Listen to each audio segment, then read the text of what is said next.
지금 나는 62세, 작은 뜨개방을 운영하며 조용히 살아가고 있다. 실과 바늘 사이로 흐르는 시간은 잔잔하고 따뜻하다. 하지만 내 인생의 방향을 송두리째 바꿔놓은 사건은 딱 32살의 한 여름밤, 너무나도 사소하게 시작되었다. 그날도 평소처럼 일과를 마치고 회사 근처에서 맥주 한 잔으로 긴장을 풀었다. 습한 바람이 불던 밤이었고 조금 지친 마음을 달래기엔 그 한 잔이면 충분했다. 택시에 올라타 창밖을 바라보며 짧은 하루를 정리했다. 집 앞에 도착해 요금을 내려고 핸드백을 열었다. 처음엔 어디 깊숙이 들어갔겠지라고 생각했다. 하지만 아무리 뒤져도 지갑이 나오지 않았다. 가방 속 물건들을 하나씩 꺼내며 식은땀이 등에 맺히기 시작했다. 기사님 잠시만요. 나는 거의 애원하듯 말했다. 혹시 바닥 어딘가에 떨어졌을까 싶어 허리를 굽히는 순간 뒷문이 갑자기 벌컥 열렸다. 기사님, 상계동 가세요? 다음 손님이었다. 순간적으로 내 얼굴을 본 그는 동작을 멈췄다. 내가 당황해 있는 것을 알아챈 걸까? 그는 나를 바라보며 조심스럽게 말을 꺼냈다. 지갑 잃어버리셨어요. 기사님, 이분 요금 제가 같이 내겠습니다. 그 말은 물에 빠진 사람에게 던져진 로프처럼 느껴졌다. 나는 고맙다는 말도 제대로 못하고 그저 연신 고개만 숙였다. 택시 기사님은 나중에 사장님께 갚으세요라며 손을 내저었다. 나는 얼떨결에 가방에서 명함 한 장을 꺼내 그 남자에게 건넸다. 그때는 정말 그저 친절한 도움이라고 생각했다. 가벼운 오해도, 걱정도, 예감도 없었다. 그저 여름밤의 작은 실수와 우연이라고만 여겼다. 하지만 나는 알지 못했다. 그 우연이 앞으로 내 삶의 줄기를 뒤틀어 놓을 만큼 거대한 파동을 만들 거라는 것을. 32살의 그 밤, 나는 너무 순진했고 너무 무방비했다. 다음 날 아침, 자리로 전화가 왔다. 어제 무사히 들어가셨나요? 커피 한 잔 어때요? 순간 심장이 살짝 흔들렸다. 그 짧은 문장은 과하지도 부족하지도 않은 딱 적당한 온도를 가지고 있었다. 전날 택시에서 만난 그 남자가 내 명함을 보고 연락을 준 것이 분명했다. 잠시 답장을 망설였다. 괜한 오해를 살까 걱정도 되었고 그저 고맙다는 말로 끝내는 게 나을까 싶기도 했다. 하지만 그의 말투는 지나치게 가벼운 호기심도 부담스러운 접근도 아니었다. 나는 짧게 답했다. 네, 감사합니다. 제가 커피 사겠습니다. 그렇게 우리는 점심시간에 회사 근처 카페에서 마주 앉았다. 처음엔 약간 어색했지만 그는 어색함을 무리하게 깨려 하지 않았다. 대화를 억지로 끌고 나가지도 않고 내 표정을 살피며 자연스럽게 말을 이어갔다. 어제 많이 놀라셨죠? 지갑 잃어버리면 누구라도 당황해요. 그 말이 이상하게 편안하게 들렸다. 나는 간단히 상황을 설명했고 그는 고개를 끄덕이며 가만히 들어주었다. 커피 잔에서 피어오르는 향기. 점심시간 특유의 부산스러운 분위기. 창가로 들어오는 햇빛의 묘한 따뜻함까지. 그 순간만큼은 일상 속에서 잠시 빠져나온 작은 쉼표 같았다. 그 당시 나는 회사에서 인정받는 인사과 중간 관리자였지만 늘 바빴고 늘 혼자였고 늘 마음 한쪽이 비어 있었다. 누군가가 내 이야기를 들어주거나 나를 위해 자리를 내어주는 일은 드물었다. 그런 삶 속에서 그의 친절은 조용히 스며들었다. 누군가가 나의 하루를 가볍게 해줄 수 있다는 사실이 그렇게 낯설면서도 따뜻할 수 있다는 것이 그날 처음으로 조금 아프게 느껴졌다. 나는 그와의 만남이 그저 가벼운 인사 정도로 끝날 줄 알았다. 하지만 그 친절은 마치 실 한 올이 다른 실을 감싸듯 조용하고 은근하게 내 마음 깊숙한 곳으로 퍼져들기 시작했다. 몇 번의 만남이 이어지자 우리는 자연스럽게 가까워졌다. 그의 태도는 언제나 한결같았다. 성실했고 약속을 잇는 일이 없었으며 내 하루의 고단함을 살피는데 익숙한 사람처럼 다정했다. 평일이면 그는 퇴근 시간쯤 내 사무실 근처로 걸어왔다. 따뜻한 라떼를 건네며 오늘은 좀 힘들어 보이네요. 이렇게 말하곤 했다. 그 한마디에 녹초가 되었던 하루가 조금은 견딜만해지곤 했다. 주말도 예외가 아니었다. 아침부터 산책할 공원이나 가고 싶은 전시회를 찾아보고 일어나면 알려주세요. 제가 데리러 갈게요. 마치 오래된 연인처럼 챙겨주었다. 그와 함께였던 주말들은 내 인생에서 드물게 찾아온 따뜻한 여백 같았다. 그는 단 한 번도 연락을 미룬 적이 없었고 늦은 밤까지 통화를 이어가면서도 피곤한 기색 없이 웃어주었다. 저녁 식사를 마치면 집 앞까지 데려다주며 운전석에서 내 손을 꼭 잡았다. 당신이랑 있는 시간이 제일 편하네요. 그 말은 허언이라고는 상상할 수 없을 만큼 자연스러웠다. 그의 눈빛은 흔들림이 없었고 나는 그 눈동자에 담긴 온도를 믿었다. 그는 특별한 사람처럼 보이지 않았다. 나처럼 일하고 저녁을 먹고 주말을 보내는 평범하고 따뜻한 한 남자였다. 주말 데이트가 갑자기 취소된 적도 없었고 누군가를 피해 움직이는 듯한 수상한 행동도 없었다. 휴대폰을 뒤집어 놓거나 식은땀을 비치는 법도 전혀 없었다. 오히려 그는 내 앞에서 더 솔직하고 편안해 보였다. 내 옆에 그는 온전히 나에게 집중했고 나는 그 집중을 사랑이라고 믿었다. 그의 아내가 회사로 찾아오기 전까지 나는 그가 완벽한 싱글이라고 굳게 확신했다. 모든 징후는 사랑으로 보였고 모든 순간은 진심으로 느껴졌다. 나는 그때 그와의 관계가 내 인생에서 가장 솔직한 사랑이라고 믿었다. 모든 것이 무너진 날은 정말 평범한 화요일 오후였다. 늘 하던 것처럼 회의를 마치고 복도로 걸어 나왔을 뿐이었다. 그런데 사무실 문 앞 복도 중앙의 하얀 조명을 온몸으로 받으며 낯선 여자가 서 있었다. 눈은 부어 있었고 입술은 파랗게 말라 있었다. 흰 블라우스는 축 늘어진 구김투성이었고 손은 떨림을 멈추지 못한 채 서로를 꽉 붙잡고 있었다.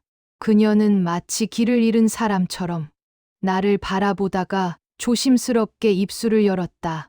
혹시 김민호 씨 아시나요? 이름이 귀에 닿는 순간 심장이 깊게 아주 천천히 내려앉는 느낌이 들었다.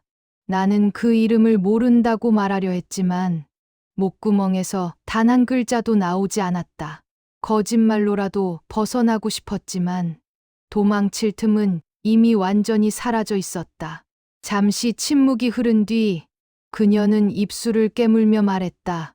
그 사람, 제 남편이에요. 그 말은 망치처럼, 아니, 벼락처럼 내 머리를 내리쳤다.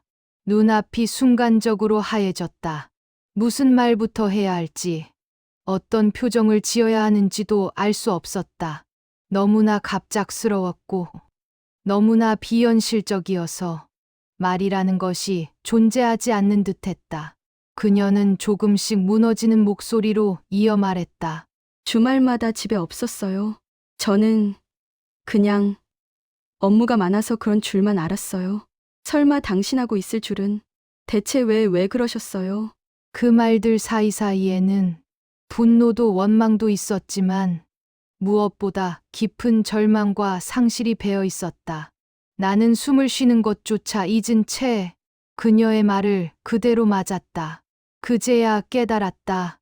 그 남자의 다정함, 꾸준한 연락, 단 한 번도 흔들리지 않던 태도 뒤에는 내가 결코 알 수 없었던 또 다른 삶, 또 다른 시간표가 존재하고 있었다는 것을. 그때 복도에서 낮은 속삭임이 들렸다. 저 사람이라던데. 부인이 찾아왔대. 고개를 돌린 사람들의 시선은 얼음처럼 차갑고 날카로웠다. 나는 그 시선에 온몸이 베이는 듯한 느낌으로 그 자리에 서 있었다. 그날 내가 믿어온 모든 진실이 한순간에 무너져 내렸다. 그날 이후 회사는 아무 말도 하지 않았다. 문서 한 장도, 징계도, 호출도 없었다. 내 실적은 좋았고, 내가 맡은 업무는 조직에서 없어서는 안 되는 역할이었다. 그래서 회사는 조용히 넘어갔다. 하지만 사람들은 조용히 넘어가지 않았다. 복도를 걸으면 서늘한 기류가 따라 붙었다. 내가 지나가는 순간 들리던 대화가 툭 끊기고 사람들은 괜히 커피잔을 만지작거리거나 모니터를 바라보는 척했다. 그들의 어깨가 살짝 굳어지는 것만 봐도 내가 어떤 존재가 되었는지 너무 선명하게 알 수 있었다. 회의실 한쪽에서 누군가가 속삭였다. 저 사람이래 그 남자 부인 찾아왔던. 그 목소리는 작았지만 그 속삭임만큼은 내 귀에 너무 명확하게 박혔다. 나는 서류를 넘기는 척했지만 손끝이 떨리는 걸 감출 수 없었다. 나는 매일 무너졌다.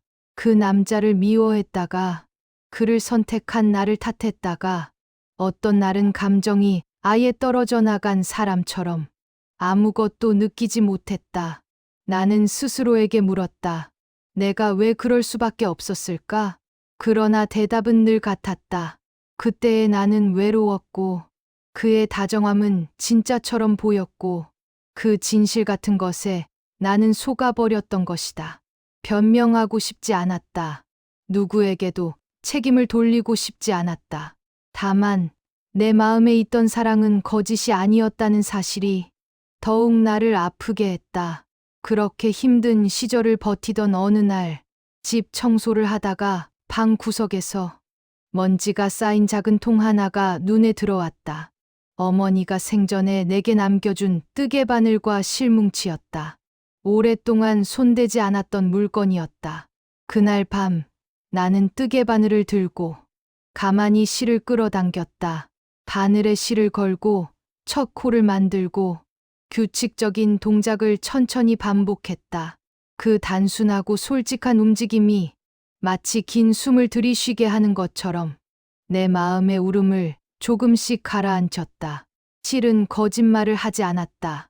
틀리면 금방 티가 났고 엉키면 바로 당겨지는 느낌으로 알려줬다.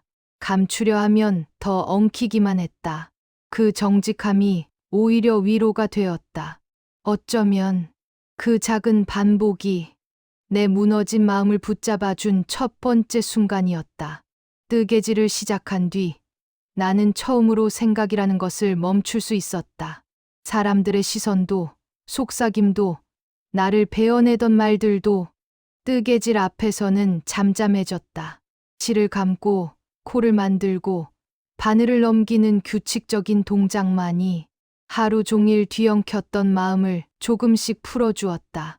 바늘 끝에서 또각하고 나는 작은 소리는 내 안에 무너진 조각들을 한 땀 한 땀 이어붙이는 듯했다. 잘못 사랑했다는 죄책감, 사람들이 내게 던졌던 시선, 그 남자의 아내가 울먹이며 내 앞에 섰던 장면, 그 모든 것이 실의 매듭 속으로 하나씩 묶였다. 완전히 사라지지는 않았지만 더 이상 나를 찢지는 않는 형태로 변해갔다. 그 무렵 나는 일에 더욱 파묻혔다. 어쩌면 스스로를 구하기 위한 몸부림이었을지도 모른다. 새로운 평가제도 도입과 인사 시스템 개편, 복잡한 조직 재정비까지 누가 봐도 일 중독이라고 할 만큼 업무에 몰두했다. 회사에서는 늘 나를 찾았고 나 또한 그 속도로 숨을 이어갔다. 불면의 새벽에도 컴퓨터를 켜 일했고 점심시간도 아끼며 프로젝트를 추진했다. 사람들은 다시 나를 일 잘하는 과장님, 핵심 인재라고 불렀다. 그 말들은 상처난 자존심에 대한 작은 위로가 되었다. 시간은 그렇게 흘렀다. 언제부턴가 30대의 상처는 40대를 지나 희미해졌고 50대가 되면서는 아예 내 인생의 오래된 그림자처럼 자리 잡았다. 사람들은 더 이상 그 시절의 소문을 떠올리지 않았다. 나 역시 때때로 마음이 쓰릴 때면 실을 몇 번 엮으며 조용히 마음을 다스렸다. 그리고 어느 날 인사부서 전체 회의가 끝난 후 팀장은 나를 불렀다. 그동안 고생 많으셨습니다. 그 말은 오래 준비했던 종착선에 드디어 도착한 것 같은 기묘한 느낌을 줬다. 긴 숨이 저절로 새어나왔다. 묘한 두려움과 희망이 동시에 밀려왔다. 일로 자신을 버티던 시간은 끝나가고 있었다. 이제는 정말 전혀 다른 삶을 살아야 한다는 막막함과 설렘이 함께 찾아왔다. 퇴직 후 며칠 동안 나는 멍한 사람처럼 지냈다. 매일 아침 출근하던 길을 더 이상 걷지 않아도 된다는 사실이 참을 수 없이 자유로우면서도 어딘가 불안했다. 그래서 나는 자연스레 걷기 시작했다. 동네 여기저기를 돌아다니다 보니 임대라고 적힌 작은 상가, 공실들이 눈에 띄었다. 그러다 어느 날 햇빛이 유난히 잘 드는 작은 공간 하나가 내 발을 붙잡았다. 커다란 창문을 통해 오후 햇살이 깊숙이 들어왔고 바닥에는 먼지가 은빛으로 떠다니고 있었다. 문을 열고 들어가자 좁은 공간 특유의 적막함이 나를 감쌌지만 왠지 모르게 마음이 편안해졌다. 그 순간 문득 떠올랐다. 그 힘든 시절 나를 버티게 해준 게 무엇이었지? 바로 뜨개질이었다. 아무도 속이지 않고 아무도 숨기지 않는 세계. 실은 거짓말을 하지 않았고 내 손끝은 정직하게 움직였다. 나는 그 자리에서 바로 계약을 했다. 필요했던 이유는 많지 않았다. 그저 이 공간에서 새로운 인생이 시작될 것 같다는 어렴풋한 확신이 들었을 뿐이다. 가게 이름도 어렵지 않았다. 뜨개방 오후. 뜨개질의 따뜻함, 오후 햇빛의 부드러움, 그리고 조금 늦게 찾아온 나의 두 번째 인생을 담고 싶었다. 문을 처음 열던 날, 가게 안에는 아직 정리되지 않은 실뭉치와 바늘, 그리고 살짝 들뜨면서도 낯선 내 마음만 있었다. 손님은커녕 창문 앞 먼지가 떠다니는 소리만 들릴 정도로 조용했다. 하지만 며칠 지나지 않아 한 사람, 두 사람, 조심스레 문을 두드리는 손님들이 찾아오기 시작했다. 선생님, 모자 뜨는 법 좀 알려주세요. 직장에서 너무 스트레스를 받아서요. 그냥 뭐라도 만들고 싶어요. 혼자 있으면 자꾸 울 것 같아서 여기 와도 될까요? 그들의 목소리는 어딘가 지쳐 있었고 어디론가 기대고 싶어 하는 마음이 묻어 있었다.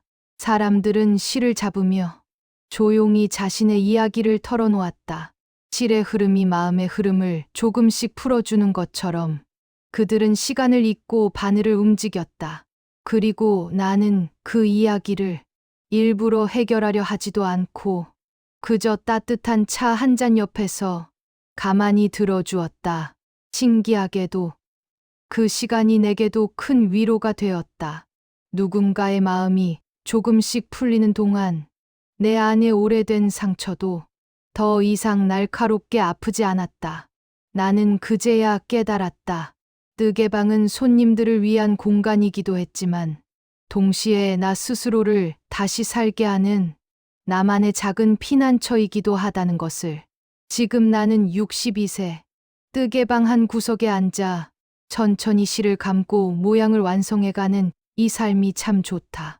예전에는 빠르게 달리는 시간 속에서 늘 누군가의 평가와 마감에 쫓기며 살았다면 지금은 실의 속도에 맞추어 내 마음이 자연스레 잔잔해지는 것을 느낀다.